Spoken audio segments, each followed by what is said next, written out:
Mike Papantonio, host of Ring of Fire Radio, America's attorney. RingOfFireRadio.com is on the line with us. Hey, Pap, how you doing today? Tom, how are you? Just fine, thank you. I understand that you are noticing, shall we say, what your governor is up to. Well, he's up to something just about every other day. His latest things is he was going to have a fundraiser with a guy named James Batmassian, who just days before the fundraisers were supposed to take place, where they're going to charge $10,000 a plate and then $3,000 to be able to talk to him personally. They found out, well, they knew going into it that he was a repetitive felon, had actually spent time in the pokey, the federal pokey, for fraud. And well, isn't that true of Rick Scott, too? I mean, he didn't go to jail, but wasn't he a felon CEO? Well, he should have been. I mean, frankly, this is a guy who stole somewhere between $1 billion and $2 billion from Medicaid and Medicare, said he didn't know anything about it. When they started asking him questions, a friend of mine actually had the opportunity to ask him questions about his involvement, and he 75 times took the Fifth Amendment and said, gee whiz, I can't answer those questions because I might be criminally prosecuted. Whoa. But this new story about Geo, this is an incredible story. He's down here in South Florida, and in order to understand the importance of this story, it's critical to recognize who Geo is and what their sorry history actually looks like. The U.S. Justice Department, Tom, for example, determined that Rick Scott's sweetheart, #1 contributor, Geo, had wreaked havoc on juvenile prisoners that it had locked up in its prison system. At just one of the facilities, for example, where the U.S. Justice Department did one of their investigations in Mississippi, Geo had hardened gang members acting as guards overseeing hundreds of incarcerated juveniles. The Justice Department determined that sexual exploitation of those juveniles was worse than they'd ever seen anywhere in the nation. Not my words, that's the U.S. Justice Department. A federal judge called the Geo operation inhumane cesspool. That's a conservative Republican federal judge that said that. But that's okay with Rick Scott. Rick Scott's parading this company down here with his arms around the CEO of the company. And the reason he has his arms around the CEO is because the CEO gave him $20,000 in personal money to redecorate his house. So Rick Scott yes, $20,000 to put into the part of the governor's mansion because his wife, it just wasn't up to her standards. But Rick Scott embraces this organization as one of the GOP gang that he's so proud of. And Tom, I have to tell you, a Mad Max caliber of violence and chaos is the brand that defines Geo. The Geo organization has proven to be so second-rate as a private prison organization. They pinch pennies, they understaff. In one situation, they left a juvenile inmate with permanent brain damage because the person guarding that juvenile allowed other juveniles to come in and stomp on his head and cut him with a knife till he has permanent brain damage. Wow. Stabbings and near-death beatings have taken place when untrained, sadistic guards have actually encouraged juveniles to fight one another as a sport. But Rick Scott is just fine having a $10,000 per plate fundraiser with these trolls, these horrible characters at Geo. Scott's been the governor's shill for Geo for years now. He's helped Geo earn multi-millions of dollars. They control all the private prisons down here.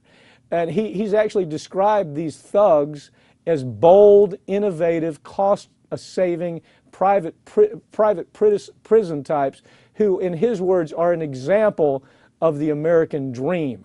It's really more like the American nightmare. But that is our corrupt governor, who actually could still win this election because he has so damn much money.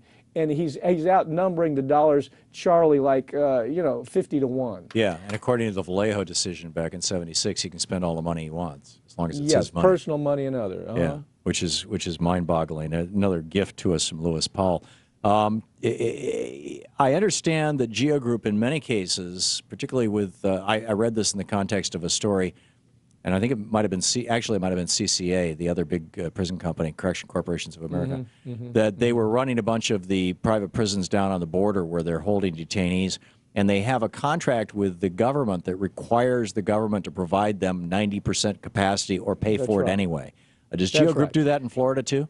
Well, yeah, Geo Group has got this governor. The new Geo pitch is this. The new Geo pitch to this governor is, Governor, business is good. Our beds are full, but we're now going to need more tax write-offs. We're going to need more tax subsidies from the government because we need to increase our profit margin. We only made $90 million last year with just with these certain facilities. We need to make more money. So you have the governor caving into that, and of course you have Geo, who gave, I think the numbers are staggering what they've given to Republicans in this state. But Geo has become like the Republican sugar daddy down here in Florida. The media has barely reported this story. People are in the streets. They're objecting to what's going on in front of Scott. You know, but you know what? This story that I just gave you, go online and try to find any newspaper or any media telling this story. They aren't telling the story at all. All I had to do is have our producers do a search on the U.S. Justice Department, and they came up with these deplorable stories where we have a governor with his arms around these private. So you found this prison information thugs. through searching court records rather than reading newspaper accounts that the media in Florida are as afraid of Rick Scott as anybody else? Is that the deal, or in the bag with him? You can find it. You can find it even easier than that. You can find it by just going and Googling the relationship between Geo and Scott, and you will see that from the day Scott got into power, he started selling the idea that we need to privatize prisons. That was one of the very first things he did. And then go look at the money that comes to Rick Scott. Now, this is a guy who started out with almost $80 million of his own money in the first governor's race. He has so much money now that he literally has bought up all of the available ad time on most of the mainstream media in the state of Florida. So Charlie Crist can't compete with him because he can't even buy advertising time. Well, that's right. But no matter how awful this character is, and he's an awful character, no matter how awful he is, I have to tell you, he could very well win this election in Florida the same way he did last time. And low turnout by the Democrats, big money by the Republicans. The Republicans in Florida have built a much better ground game than the Democrats have. Understand, Obama only won by about 75,000 votes in this state. Whoa. 75,000 votes. And had Rick Scott pulled off the purges that 180,000 people to be purged from the records, Obama would have lost this election. Wow. So that's the state of politics in Florida. I don't urge you to move here. If you're listening to this broadcast, this is not the place to live these days. The politics are so upside down. That's astounding, and nobody is calling him out on it. We had Charlie Crist on the program. He sat right here in the studio, and he just said, you know, this guy was a criminal. I mean, he ran a criminal enterprise when he was a CEO. I'm paraphrasing, I'm sure, but. Words to that effect. I was stunned to hear him say that bluntly. Well, the documents are overwhelming. I mean, look, he had between $1 billion and $2 billion. It's not clear because it went on for so long. While he was CEO of the company, was moving away from Medicaid, Medicare, government entities of all kinds. That we find out he was basically stealing from the government. The government gave him a free pass. And then he becomes governor. Then he becomes the governor. Yeah. And he gives it to his buddies of the Geo Group. Mike Papantonio, you always have the most well-researched and brilliant analyses. Thanks so much for being with us today, Pat. Thank you.